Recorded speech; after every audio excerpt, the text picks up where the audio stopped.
Curry's just amazing performance Yeah. there. Like we got the 40 from LeBron, what, not too long ago, right? Yeah, 40 at 40. Yeah.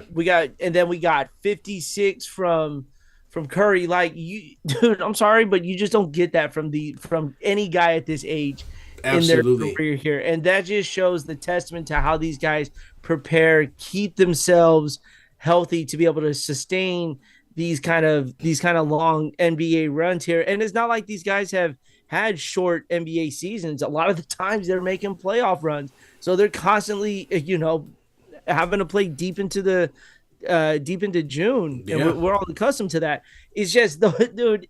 Like, here's what got me the most hyped up out of that: the crowd reaction coming from Orlando. You thought you were at the Chase Center, like it was out of control. And then you're gonna get MVP chance Yes. line at the end of the game. He got the same treatment in Brooklyn. Like, what superstar? Name the last superstar that you could think of that got MVP chance on the road. Name him. Kobe. That's it. Kobe. It's the only What do other we one I all can think think of of. Kobe, right? Kobe's one of the greatest in the game. Yeah, absolutely. And Steph, at this point in his career, we already know he's a Hall of Famer. He's the greatest shooter ever to do it. But like you said, what's most convincing about this is the fact that this is a guy who's already won championships. This is a guy who's already won, MVPs. Did Steph win MVP? I don't think he's What, gotten MVP. finals MVP? He's won Finals MVP, but You All league, Star not Game MVP. league. Dude, he's the first Thank you. unanimous I knew I MVP. wasn't crazy. No, Anyway, so back so to back MVPs too. so he's done all these things, but in a game where they could have easily just shut it down, to be honest with you, because they were down by 15 or 14 Yep. points.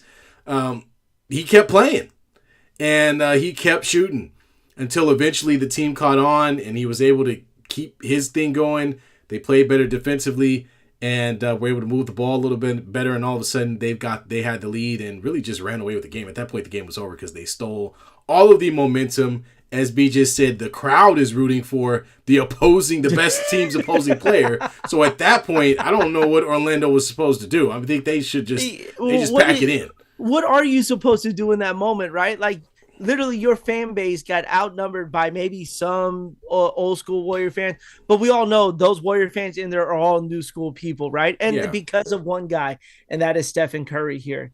It is the effect that Kobe had on a lot of fan bases, is the same effect LeBron James has on a lot of fan bases. These superstars don't come around that often, where they can have the opposing team basically sell out the gym, and it sounds louder coming from them than it does their own home team. That's how special this man is to the league here. And I don't know about you, but ever since he dropped to 56, it's been about where does he rank all time Yeah. in NBA history as far as players go. Is he a top five now? Is he, I think he's in the top 10, but I guess the discussion is now, is he a top five all time? And I know it's not a discussion that you like to have Yeah. because they're of all the different varieties, but T, at this point, man, like, if you were to sit there and say, is Steph Curry a top five, what do you think? It's tough because he's not done playing yet. I knew you were going to say that. I knew you were going to say that. We got to let him finish his career. Now, if he goes down, he wins 2 more championships, or he wins another championship. If he keeps running up the scoring, I mean, we're gonna have more of a conversation based on how things end as Luka Doncic hits 3 and makes the Clippers look stupid. God. But no, I think Steph Curry. I'll start with this. Steph Curry is the best perimeter shooter that we've ever had in the game of the NBA. Like there is no, there isn't, there isn't a better, there isn't a better perimeter shooter ever than Steph Curry. And what we're seeing right now is not something that will ever be duplicated again. I know everybody's shooting threes a lot right now. Everybody's team thinks that they can shoot threes off the break but Steph is a one of one. So once he's gone, that's it. It's not going to happen again. So I just want, so by that definition, I think he's definitely, by the end of his career, will definitely be a top 10 player in the league for sure, all time, for sure. Where he goes on that list in that top 10 will be based on how he finishes the last 3 to 5 years of his career. And so I think that's all I can say to it. And another thing, and I'll just throw this out there, but a lot of people are talking bad about, oh, well, the league and some of the, the viewership. But here's what I challenge any sports or basketball fan is, if you blink, you're going to miss the best era of basketball that we may have ever seen Oh God, outside of yes, Magic and Bird, because the Jordan era was just Jordan. Okay. yep, When you had the Lakers and the Celtics going against each other again and again, that was great because you had two rivals. So that was really good for the league. The Jordan thing, it was fun for Jordan, but it wasn't really fun for anybody else. And so we didn't get a lot of back and forth. We got some with Karl Malone and John Stockton, but it wasn't to the degree of what we're seeing now, where different teams are winning championships. There's been a different championship team in the past, was it 5 seasons? yeah. We haven't had a repeat since the Warriors. We've got some of the best players from other parts of the world playing in the NBA ever, between Jokic, Giannis, Wembanyama. Who am I missing? You're Luka missing the guy you Doncic. have on your team. Yeah, Luka right Doncic. I now. just said his name. Luka Doncic. And then you pile on top of that, you've got the three Hall of Famers still playing in their prime, between Kevin Durant, LeBron James, and Stephen Curry. It's So such a golden era, man. And Katie probably will be in another uniform next year.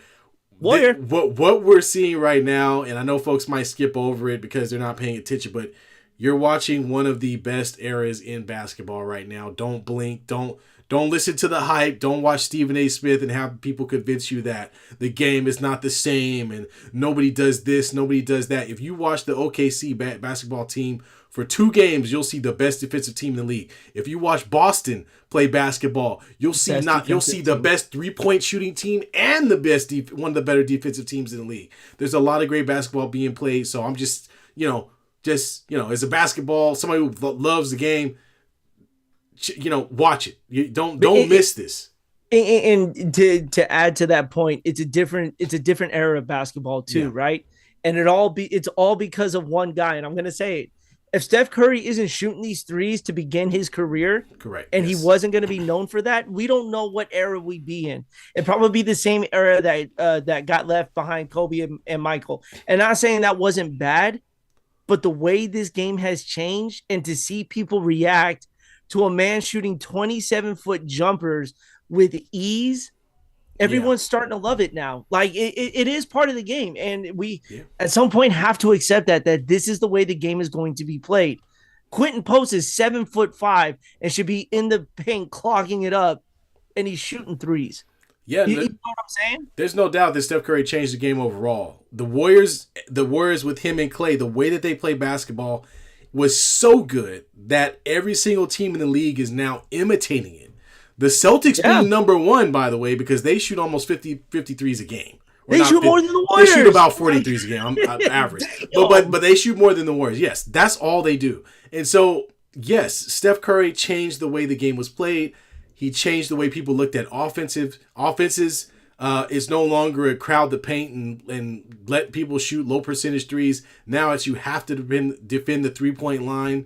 And it really has changed the way most teams in the league, a la guys like Trae Young, James Harden, there's a bunch of guys who have ticked up their 3-point shots and are living by that shot now. So, yeah, man, Steph deserves all the credit. I'm not going to take any of that away from him. I'm going to tell you this. There's a lot of good 3-point shooters in the league. What 3-point shooter commands attention the minute he crosses the half-court line? Yeah, it's only one, man. No one does. He's the only one that does. They have to literally force people to him right after that. And then they know when the quarter's about to end and he's on the court, you got to find him. Yeah. You can't leave him open because he works on these things. These aren't things that he just does randomly. The man literally works on this. Go watch his warm-up video. He is taking a jump shot from the half-court line with ease. Man. And that's why they have to defend him like that. Well, what makes Steph Curry so criminally that's an understatement. at shooting threes and being a lethal shooter is he's a combination of what we used to see with Reggie Miller, where Reggie wasn't a dribbler. He didn't handle the ball at all.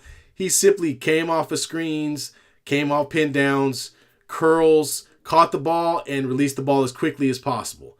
That was his game. Curry can do that. He does that a lot. But then he also can handle the ball. He can also handle the ball as a traditional small guard. Like you think of guys like Allen Iverson, or somebody who handles the ball, can go through the legs, can get past their one-on-one matchups and create shots. Steph can do that. But he does all of that behind the 3-point line. So he's one of those guys that's very difficult to defend already. And the bottom line is, there's nothing you could do about it. I watched the Olympic gold thing, right? Did you watch that? Did you finish the entire thing? Yeah, I finished the whole thing. Dude, tell me, episode 6, what was the only thing they were so concerned about? Curry. Yeah, but that shot, come on. That was the shot to close out that game. Batum, who was the other guy? Nicholas Batum and Fournier? It might have been Fournier. I think Fournier came off because he was shadowing KD and then came off when KD gave it back to Curry. Like, dude, we can talk about that game for a million years. Curry was the only guy they focused on. You know who they left open in the clutch situation? Durant and LeBron James. Yeah. They left them wide open. Too. and instead, Curry hits a double-teamed, fall-away, going left, 3-point hoist that hits the bottom of the net, and that was the end of France. But that's what I mean. This is a one-on-one player. There's only one guy in the league that can do what he does. Yep. It's just him. So by that definition, definitely a top 10 player all time. And this performance was just an example of you still got a sense of the old school player where he's not giving up on the team. He's not giving up on the play. He's not giving up on, even though they're down 12, 13, he's still shooting. He could, like I said, he could have easily been like, did a James Harden and just been like, I'm out. I think I'm done. I'm done. You bring up a good point to that too, because in a league where a lot of these superstars are resting because their big toe hurts, their knee may be a little banged up. There's a term I would like to use. I just can't. Yes. But Curry's not a guy to take a night off. All right. This man does not want to disappoint here. And knowing this situation here, dude, you know what the crazy part is the amount of fans that swarm him during after his warm-ups and the time that he makes to best do that. Not a lot of guys do that in the NBA because they're so focused on their skill set, yet they give a $2 performance and have $1 million training routine. You know what I'm saying? Right. Like Curry has it all. And it's just amazing to watch. And I'm not trying to be a homer because it's a guy that I root for. But you just, if you have any sort of common basketball sense, you would greatly appreciate the work that this man puts in, the effort that he gives. He does not like losing. And your best players do not like that either. And he's going to give everything he can to put them into a spot. You can't be mad when he shoots a three because, what is it, 60% of the time? It may go in. No one has those numbers either. No, nobody does. And nobody shot as many. Nobody's made as many. It's not even a conversation. He's going to be what 3-point shots are, like what John Stockton is to assist. It's nobody's catching the number. It's just not going to happen. So, a random night in Orlando is not the night that generally, guys are looking to go out. Let's just call it what it is. But he made it happen because the team was just not playing well, and he was trying to find a way to invigorate them. Got a shot going. Nobody else was doing anything. All right, well, I'm just gonna put the backpack on until you guys are ready to get off this thing and run with me. And that's how it went down. But just crazy. I'm gonna tell you this. That's that Mamba mentality. Yeah, 100%. That's that Mamba mentality. He did not want his team to lose to the Magic. Yeah, then he goes out and dunks Saturday night, and man, that was an old man dunk right there. Like that took every single 2-foot jump out of him. And he said, "Nope, we ain't doing that again. That's for sure. Yeah. Like we're not going to see Steph Curry dunk again, but we're going to see him shooting more threes here." I mean, it's just it's a revamped Curry after getting Jimmy Butler. The team is still playing well, even though they let the 76ers off the hook. Yeah. And let them get rid of that night. But then again, somebody was gonna have to suffer that. The Sixers aren't going to be a team that loses for the rest of the year. So someone's got to lose to them. I just Right. hate that it's the Warriors, but I mean, it is what it is. The Clippers have to lose tonight for the Warriors to stand ground with that. We're I'm gonna do not you a solid. I'm not saying it, We're dude. You gonna know do how, you a solid. bro, this schedule work couldn't have been like the worst thing as a Warrior fan to watch unfold. All the teams either above the Warriors or even with the Warriors, the Lakers played Yes. all week. And as a Warrior fan, I'm sitting there and I'm like, this can't be freaking happening We right now. won. Hey, but we're helping you out though, because we got the win against the Clippers on a back-to-back, which we maybe should not have won that game, but a good defensive effort got the job done. We're playing the game tonight. We are up right now, and Luka hits 21-17. another three, 24-17. Luka's starting to get in shape. I bet you ain't fat now. Not anymore. Not anymore.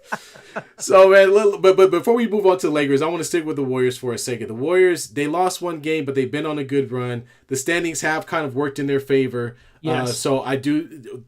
Can you tell me what, as far as the injury for Jimmy Butler? I got to look that up. Is he gonna be? Is it day to day or I what's think this he's crap? fine. I think they were just a minor back spasm. Obviously you want to take all the cautious in the world here. Like, it's a 5-game road trip. It's all on the East Coast. It's a long trip. Yeah. You're not going to be perfect, but again, it's a 76ers team that's depleted. Yeah, You you know, got to win that you game. saw Yeah. you saw guys like Kevin Knox, Yeah. Guy Santos, guys who aren't going to be playing in these pressure games, playing that kind of game. So I'm not too worried about the Jimmy Butler injury. I'm sure he's going to play tomorrow night in Charlotte. All right. Uh, with that there, I, obviously we're still waiting for Kaminga as well. yeah. Like Well. that, I Yeah. wonder how that's going to work out with Kaminga. Yeah, in the Getting back lineup, I in have the no lineup. idea, man. But look, I mean, Kerr is not afraid to play a bunch of forwards if he has to. No, But I think my other question is, and maybe you kind of answered it already, but how are you concerned? Because Jimmy Butler, this is something he regularly does, right? Like in Miami, he's one of those guys. He's kind of like Kawhi Leonard, where he doesn't play unless he's 100%. yeah. That's his thing. So are you concerned that some of these, knick-knack, I'm going to miss 2 games here, 3 games there, a game here going down the stretch might hurt the Warriors' chances of getting out of the play-in? I don't think so, because I think this team has found a second win that they know they can avoid the play-in tournament. And it's not to say that this team wasn't bad before Jimmy. We just, with the addition of Jimmy, there's just been a different thing. I think Jimmy's going to get the hint of what it's going to mean, because let's be honest, when Jimmy was playing with the Heat, he was the guy. Yeah. He's not the guy here, Yeah. but he understands the mission because they came off a back-to-back and all 3 of the stars played, including Jimmy Butler. So I think he understands how important this season is and what it's going to mean, not only to him, but to Curry, the organization here, and why he came to Golden State. I think he'll get the message, and we'll probably see him on the rest of this road trip here. All right. Well, I'm looking forward to it. Look, let's